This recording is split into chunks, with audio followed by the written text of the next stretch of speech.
किशनपुर गांव में प्राची नाम की एक औरत अपने बेटे कुणाल और बहू सुधा के साथ रहा करती थी। सुधा स्वभाव से बहुत ही कामचोर होती है और आए दिन काम न करने के नए नए बहाने बनाती रहती है, जिसकी वजह से अक्सर घर में कलह भी हो जाया करती है।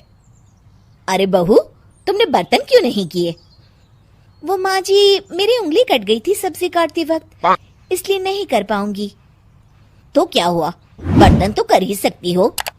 नहीं ना माँ जी, सर्फ लगने से कटे हुए भाग में दर्द हो जाएगा। आज के लिए बर्तन आप ही कर लीजिए। इस तरह से सुधा रोज काम ना करने के नए नए बहाने ढूंढ ही लेती है। सुधा कुणाल के आते ही काम करने का दिखावा करती और उसके जाते ही वापस से नया नाटक करती। माँ, मुझे ऑफिस जाने में देरी हो रही है, अब जल्दी से नाश्ता दे दो। जी, आप माँ जी को क्यों बुला रहे हैं? मैं अभी आपके लिए आलू के पराठे बना देती हूँ। अरे वाह सुधा, जब से तुम आई हो माँ को कितना आराम मिल गया है। तुम सच में बहुत अच्छी बहू हो। प्राची सुधा की इस आदत से बहुत ही परेशान होती है, मगर वो कुछ भी नहीं कर पाती। इधर सुधा काम न करने का रोज एक नया बहाना ढूंढ लेती। अब कोई ऐसा बहाना बनाऊंगी जिससे माँ जी की चिकचिकी खत्म हो जाए और वो मुझे काम के लिए बोलना ही छोड़ दे। सुधा रसोई में जोर जोर से चिल्लाने का नाटक करती है और प्राची भागी भागी उसके पास आती है। क्या हुआ बहू? पता नहीं क्या हुआ माँ जी, अचानक आंखों में कुछ चला गया, दिखाई नहीं दे रहा मुझे। अरे कैसी बातें कर रही हो, आंखों को अच्छे से धोकर मस लो ना। आंखों को बहुत बार धो लिया मैंने, मगर कुछ भी नहीं दिख रहा अभी। और इस तरह उस दिन से सुधा अंधी होने का नाटक करने लगती है और घर का सारा काम प्राची के सर आ जाता है। वो समझ भी नहीं पाती कि आखिर सुधा को हुआ क्या। इधर सुधा की ऐश हो जाती है। वो अब बिस्तर पर बैठे बैठे हुक्म चलाती रहती है। माँ जी, जरा चाय तो पिला दीजिए ना। हाँ बेटा। प्राची को शक हो जाता है कि सुधा नाटक कर रही है और वो अपने तरीके से पता लगाने की कोशिश करती है। प्राची घर में आई स्पेशलिस्ट डॉक्टर को बुलाती है। देखिए ना डॉक्टर साहब, मेरी इतनी प्यारी बहू को न जाने किसकी नजर लग गई। हुआ क्या? अरे देख ही नहीं पा रही वो तो। क्या हुआ है आपको? पता नहीं डॉक्टर साहब, कुछ दिखाई नहीं दे रहा मुझे। ठीक है, मैं चेकअप करता हूँ। क्या हुआ है इसे?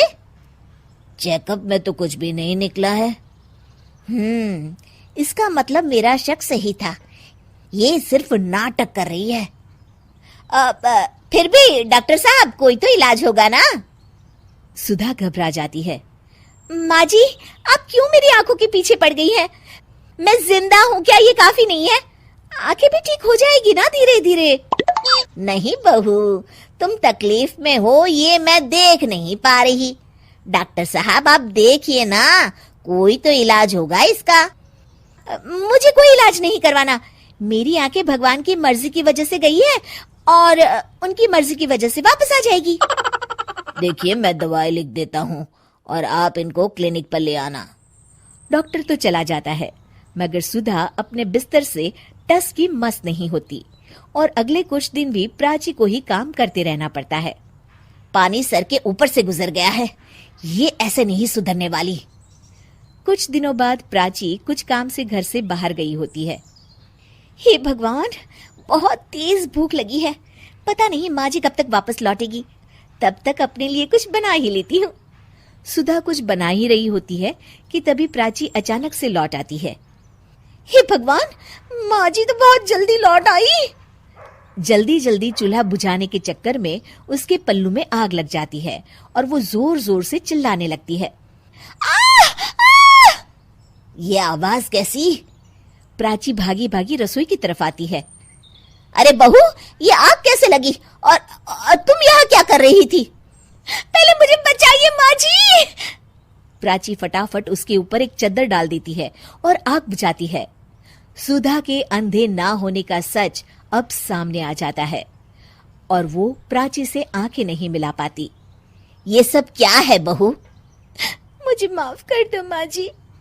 मुझे तुम पर शक पहले से ही था बहू, मगर काम चोरी इस कदर भी ना करो कि खुद को ही नुकसान हो जाए। ये हमारे घर का ही तो काम है ना बहू। अब और शर्मिंदा मत कीजिए माँ जी, मैंने आपको इतना तंग किया हमेशा, फिर भी आपने मेरी जान बचाई। कोई बात नहीं बहू, सुबह का भूला अगर शाम को घर लौट आए ना तो उसे भूला नहीं कहते। चल अब अपने हाथ की चाय तो पिला दे जरा। जी माँ जी।